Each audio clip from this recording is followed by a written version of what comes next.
Yeah కుక్షి వివరే కృత్వా స్వయం రక్షతి సర్వతః నమామి జననీం దేవీం పరాం ప్రకృతి రూపిణీం.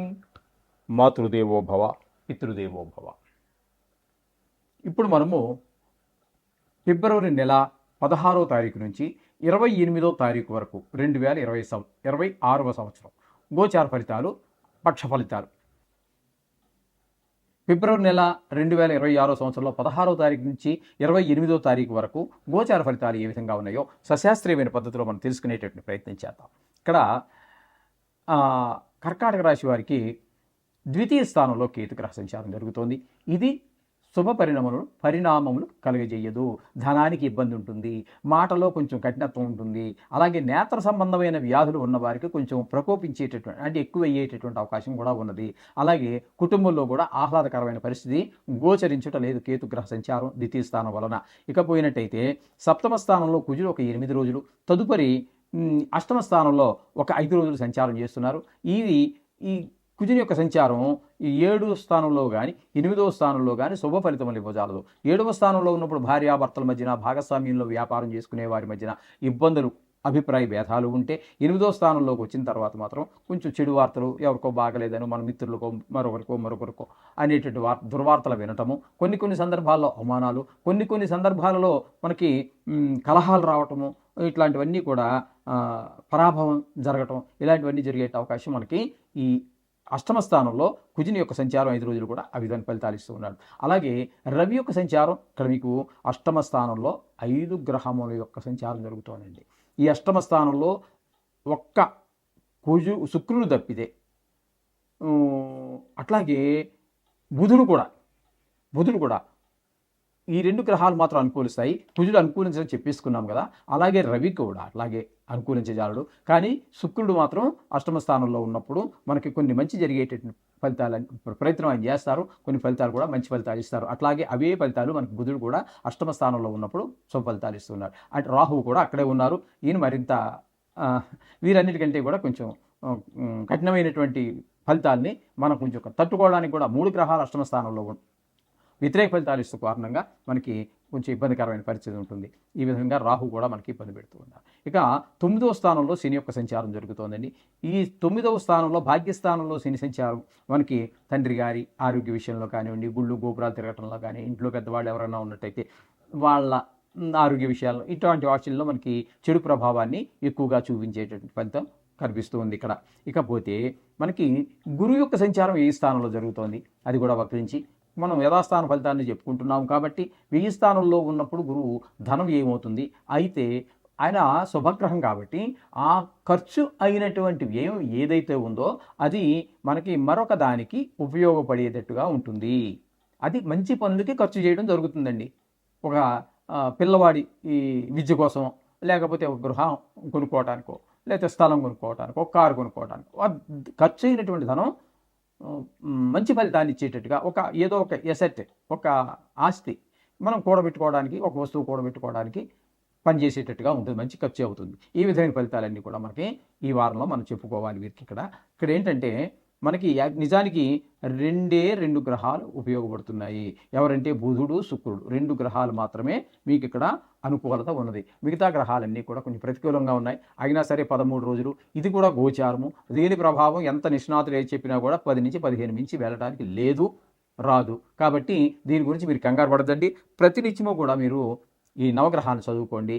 అలాగే మీకేమైనా అవకాశం ఉన్నట్టయితే కాస్త ఈశ్వరుడికి అభిషేకం లాంటివి కానీ, లేదా ఈశ్వరుడి దగ్గరలో ఎక్కడన్నా గుడి ఉన్నట్టయితే గుడి దగ్గరికి వెళ్ళి కాస్త ఒక చెంబుడు నీళ్లు, ఊరికే వచ్చేవేగా, పాలు అయితే కొంచెం ఖర్చు వస్తుంది, నీళ్ళకేమున్నదండి, అది దొరికితే ఒక మారేడు దాకా ఆయన శిరస్సును పెట్టండి, ఆ చెంబుడు నీళ్లు పోయండి, సమస్త గ్రహాల యొక్క పీడలు ఆయన తొలగిస్తారు. అందులో సందేహం లేదు. నమ్మకంగా మీరు ఆ గుడికి వెళ్ళి అది చెయ్యండి. ఈ 13 రోజుల్లో వచ్చేటటువంటి దుష్ప్రభావాల నుంచి కూడా మీరు చాలా సునాయాసంగా బయటపడగలుగుతారు.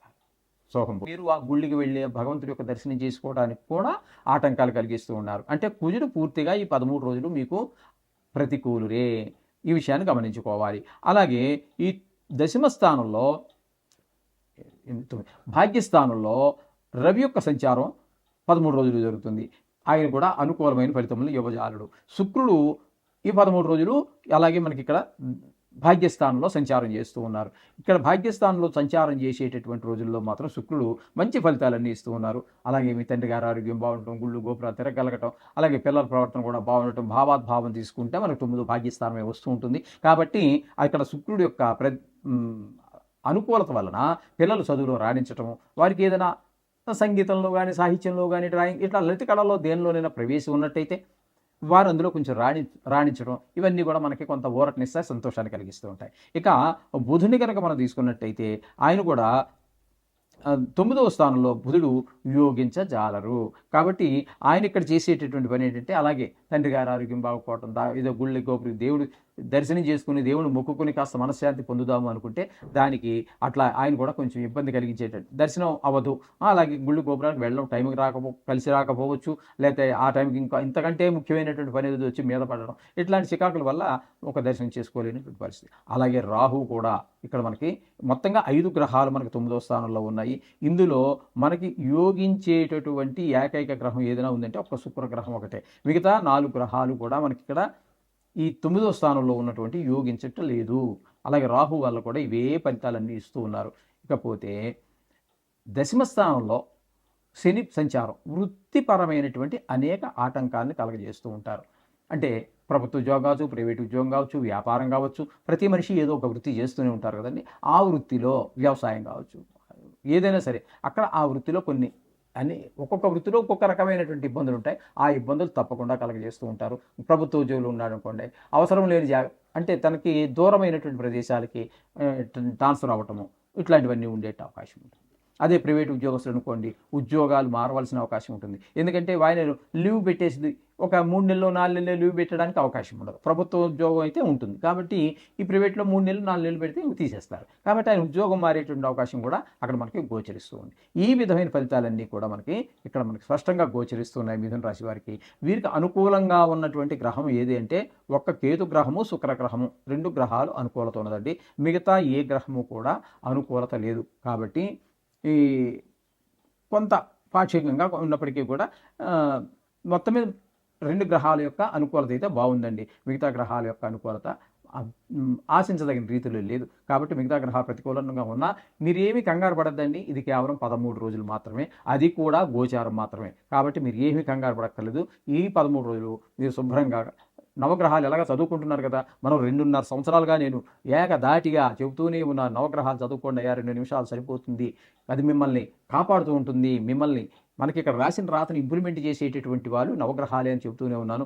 ఈసారికి ఎంత జ్ఞాపక శక్తి లేనటువంటి వారికైనా, ఎంత చదువు రాని వారికైనా కూడా వెనకాల చదువుతుంటే కూడా మీకు ఖచ్చితంగా నవగ్రహ స్తోత్రాలు వచ్చే ఉంటాయి. అవి సరిపోతాయి ఖచ్చితంగా. అవి 13 రోజులే కాబట్టి ఆ తర్వాత అంతా మళ్ళీ వచ్చే వారంలో ఎలా ఉంటుంది గ్రహచారం అనేది తర్వాత చూద్దాం. ఇప్పటి వరకు ఇది చేసుకోండి, ఈ నవగ్రహాలు చేసుకోవడం ద్వారా కొంతవరకు మనం లబ్ధి పొందేటటువంటి శుభ పరిణామాలు వచ్చేటువంటి అవకాశం ఉంది. శుభం భూయా.